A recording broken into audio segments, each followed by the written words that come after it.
So today we're going to talk about how to burn your belly fat extremely fast. This is an extension of a previous video I did on 5 important tips. So today we're going to cover the 6th through the 10th tip. But let me just do a quick recap for those of you that have not seen the first video, and I will put a link down below because that's a really important video that you get as a foundation, okay? All right, tip number 1. If our goal is to burn the most fat, we want to get the body into a state of ketosis. And ketosis is keeping your carbs very, very low, okay? And I'm talking about your net carbs.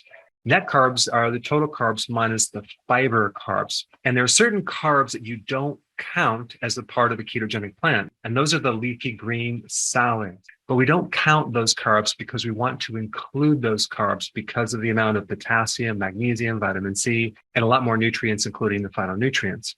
So salads, even though they're mostly carbohydrate, they're the type of carbohydrates that are not going to be a problem. They're not going to raise insulin. So if you have a large salad, you're eating a lot of fiber that, even though it's a carbohydrate, it won't trigger insulin. So fiber and fat are the 2 things that won't trigger insulin. And this is why you want to put olive oil on the salad as a pure fat. So that way we don't trigger insulin as well. And then on top of that, we want to put vinegar.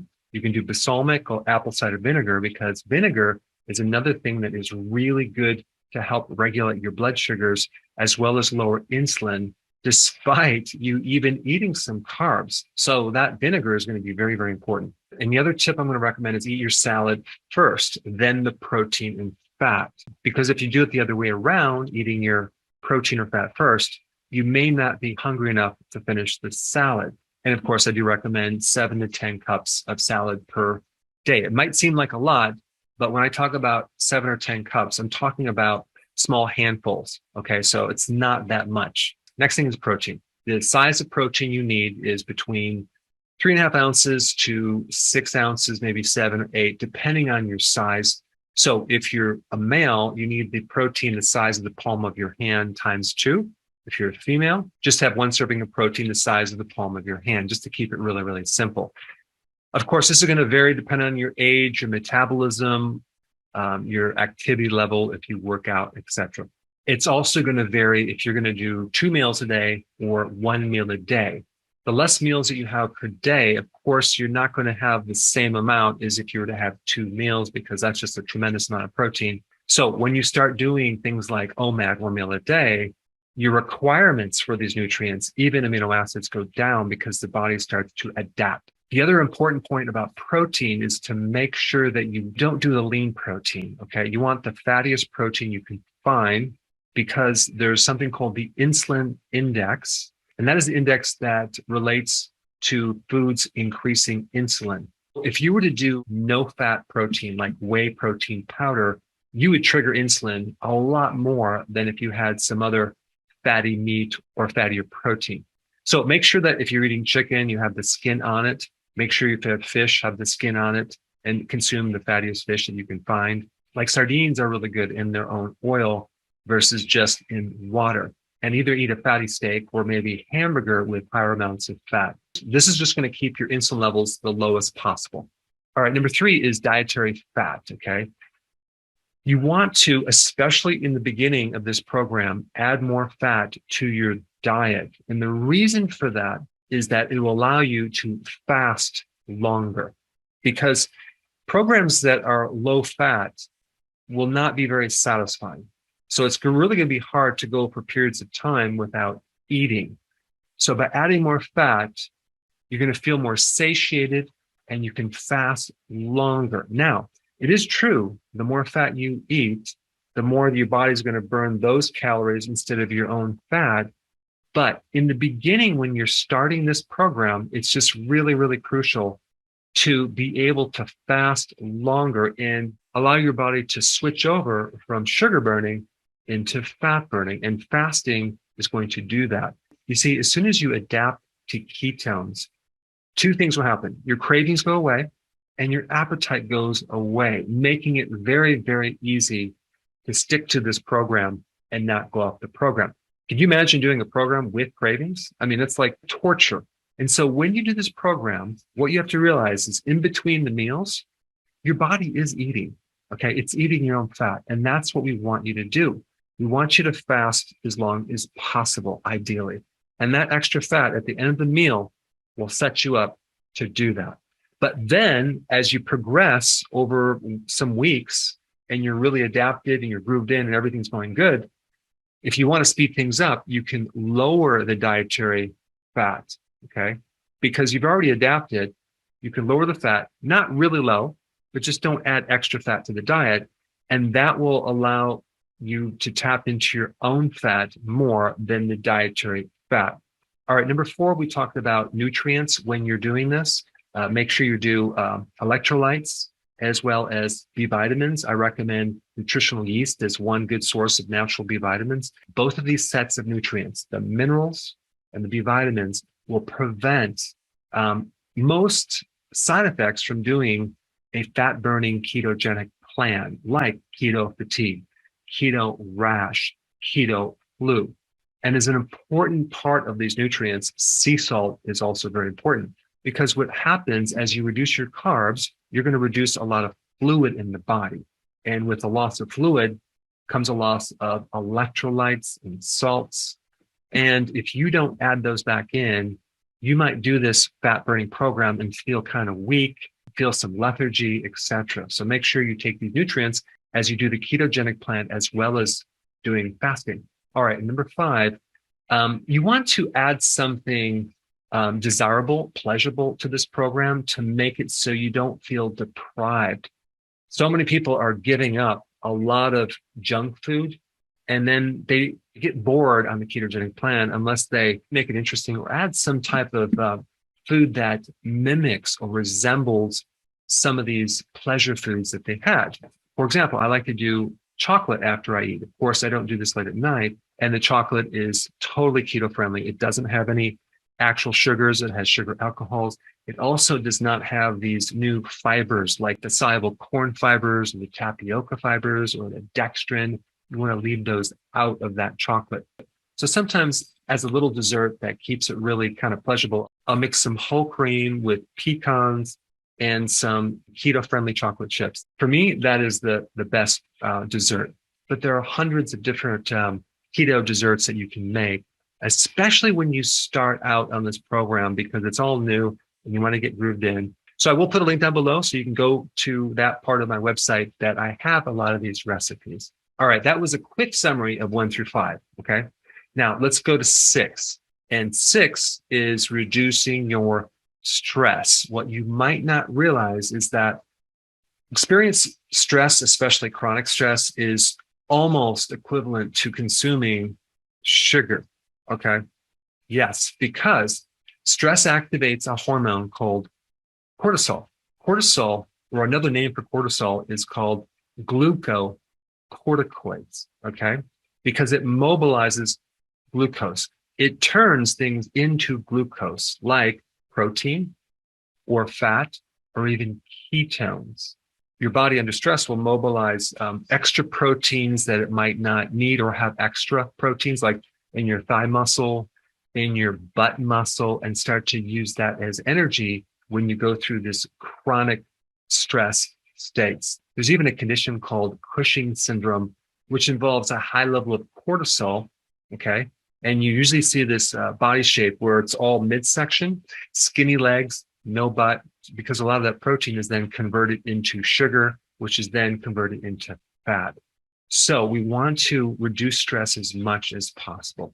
If you reflect back on your life and when you started gaining weight, chances are it happened after a stress event, maybe pregnancy, maybe a major, relationship stress like a divorce or some type of a loss.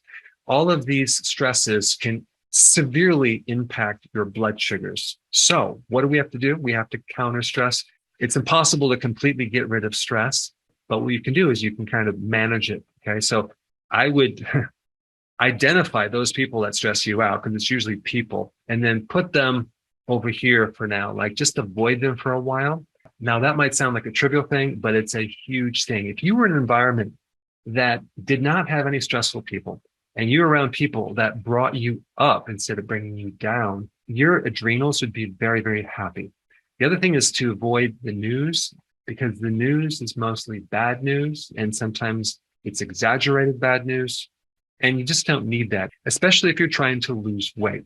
I've mentioned this before in my videos, but physical work, even as compared to exercise, can help you reduce cortisol because it not only mobilizes your body, it gets your mind off problems. So anything you can do to get your mind off the problem would be a very beneficial thing for stress. Long walks in nature. All right, number 6, stress also relates to 7, which is sleep. The more stress you go through, the less sleep you're going to have.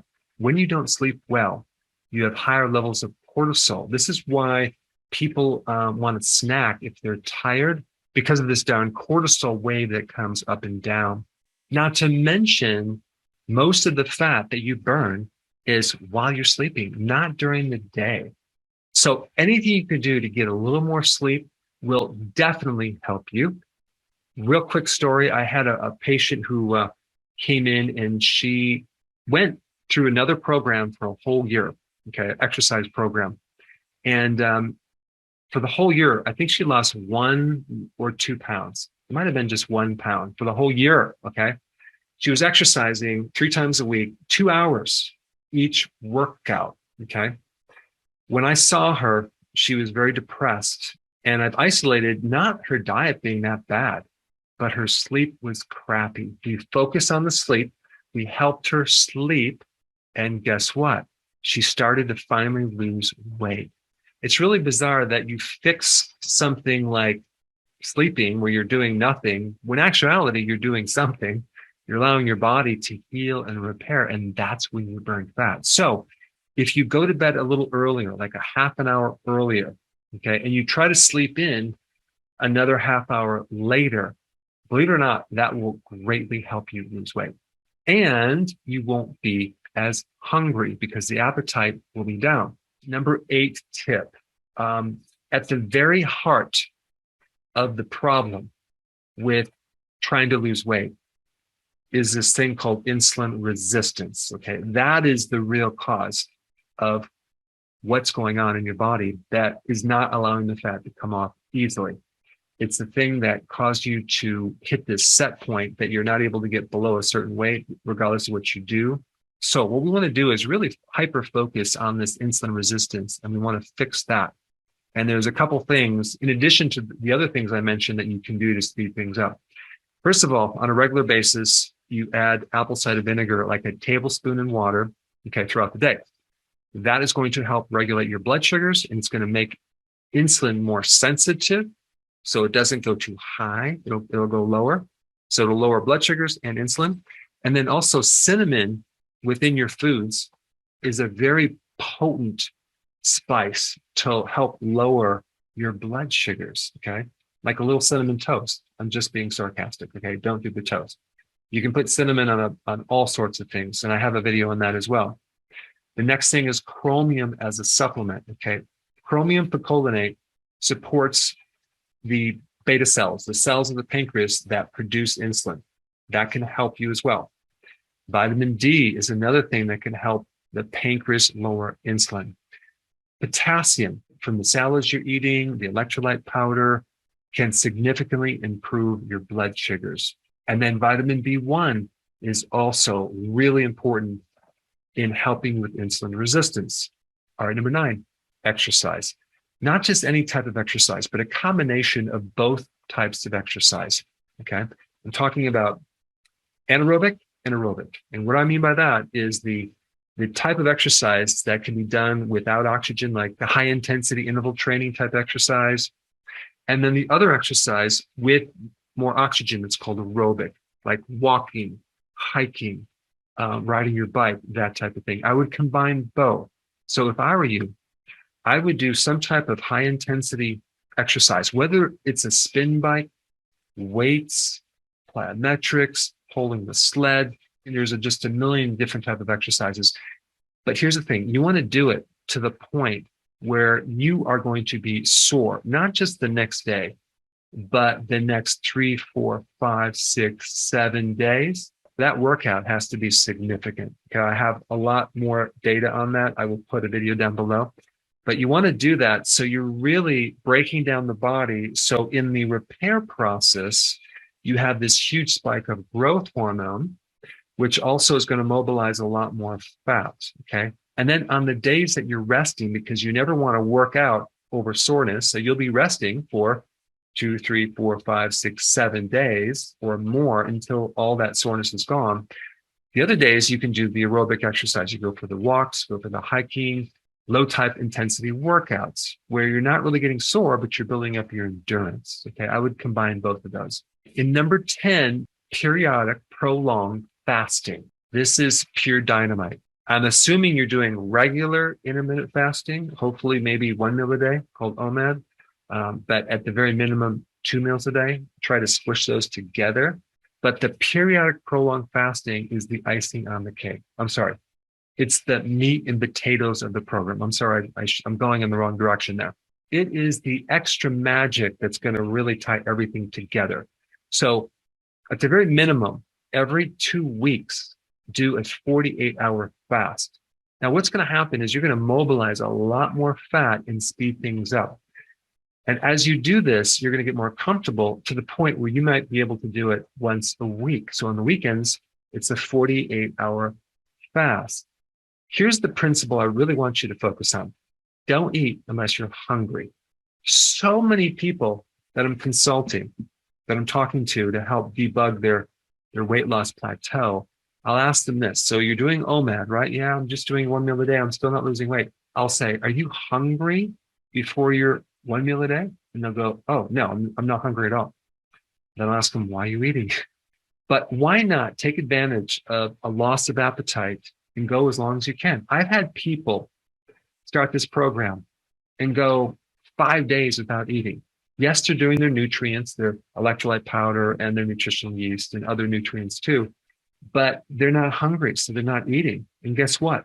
They get to their goal a lot faster because you have to realize when you're not hungry, your body is eating its own fat. And that's a healthy thing. It's mobilizing all this fat.